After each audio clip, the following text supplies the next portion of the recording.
কাজিৰঙাত আমাৰ dog squad basically K9 বা স্নিফাৰ ডগ আমি কওঁ আৰু সেইটো বেচিক আমাৰ যেটো দুটা প্ৰয়োজনত ইয়াতে ইউজ হয় এটাটো হ'ল হিউমেনছ মানে চোৰাং চিকাৰী বা হেৰিক স্নিফ কৰি ডিটেক্ট কৰা আৰু সেকেন্ড হ'ল ওয়াইল্ড লাইফ কন্ট্ৰাবান্ড যেটো আমি ৰাইনো হৰ্ন বা এলিফেন্ট টাস্ক বা আমাৰ গুলি বা বন্দুক হেতু ডিটেক্ট কৰা তো এই দুটা হি হেৰিত আমাৰ ডগছ বিলাকে ট্ৰেইন থাকে হেতু স্পেসিফিক্যালি এটা ট্ৰেইনিং দিয়ে স্পেসিফিক স্পিচিজ থাকে যেনেকুৱা হেতু আপোনাৰ এলসেশিয়ান বা বেলজিয়ান মালিনয় ব্ৰিড টু কওঁ আমি তো এনেকুৱা ডগছৰ আমি আজি ইয়াতে এটা ওয়াৰ্কশ্বপ আৰু এটা হেলথ ক্যাম্প কৰি আছো আমাৰ টোটাল 6 আছে আমাৰ ন্যাশনাল পাৰ্কত 3টা আছে বাটালিয়নত এটা আৰু বিশ্বনাথ সাইডতো আছে আৰু এখিনি আমি গুটেখিনি ট্ৰেইন কৰা হৈছে মাজে মাজে ৰিফ্ৰেশাৰ ট্ৰেইনিংও দিয়া হয় হয় আমাৰ যেটো ষ্টাৰ এট্ৰাকশনটো হ'ল কৰিনা আমাৰ ওল্ডেষ্ট ডগ আৰ তাৰ পিছত সোফি জুবি লিওন আৰ অগ্নি নতুনকে আহিছে তো এখিনি ডগছৰ মানে প্ৰত্যেকটো ডগ হ্যান্ডলাৰৰ লগত একেবাৰে এটা লয়্যালটি আছে আৰ এটা ডগ মাষ্টাৰ যেটো আমি কওঁ হেতুৰ লগত তেখেতৰ এটা বন্ডিং আছে আজি বহু বছৰ ধৰি আমাৰ ডগ স্কোৱাডে ইয়াতে সাৰ্ভিস দি আছে আপোনালোকে জানে প্ৰথম জৰবা আছিল আৰু জৰবাৰ খুব ভাল সহাৰি আৰু চোৰাং চিকাৰ প্ৰতিৰোধৰ ক্ষেত্ৰত যথেষ্ট জৰবাই কাম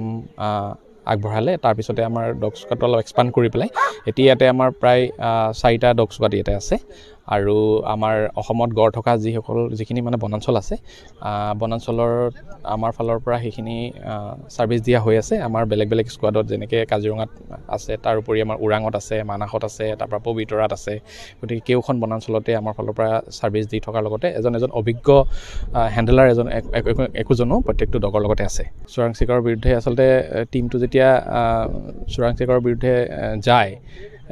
ডগটোৱে যথেষ্ট সহযোগিতা আগবঢ়ায় তেওঁলোকৰ গতিপথ নিৰ্ধাৰণ কৰাত মানে যথেষ্ট সহায় হয় গতিকে এই ক্ষেত্ৰত আমাৰ সিও স্যাৰ ডক্টৰ বিভৱ কুমাৰ তালুকদাৰ স্যাৰ তেখেতৰ নেতৃত্বত এটা খুব ধুনীয়া আমাৰ এটা টিম এটাই কাম কৰি আছে মই ভাবো অনাগত দিনতো এনেদৰে যদি কৰি যায় মই ভাবো সকলোৰে মানে সহায় সহযোগিতাত কৰি যাব পাৰিব এইখিনি কামখিনি आज मेडिकल कैंप है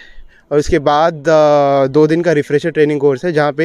ऑन फील्ड उनको जो डॉग के इश्यूज़ है वो अगर है तो उसको सॉल्व करेंगे और थोड़ा ट्रेनिंग पे ब्रश अप करेंगे नहीं तो क्या होता है यूजुअली ट्रेनिंग के लिए बाहर भेजना पड़ता है डॉग एंड हैंडलर को बहुत टाइम तक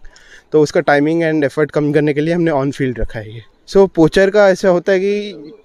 जो गंध है उनका भले जूते का हो या फिर किसी का हो या फिर कुछ आर्म्स एंड एम्यूनिशंस हो या जो फंदा लगाते हैं जंगल में स्नेयर ट्रैप जबड़ा ये सब तो उस सब में डॉग को ट्रेन किया जाता है अगर कहाँ पे मेटल ऐसे रखा हुआ है तो उसको पकड़ लेता है या फिर पोचर अगर ट्रैप कहीं से लगा के गया पोचर का स्मेल मिलता है तो पोचर का स्मेल लेके घर तक जाता है ऐसे काम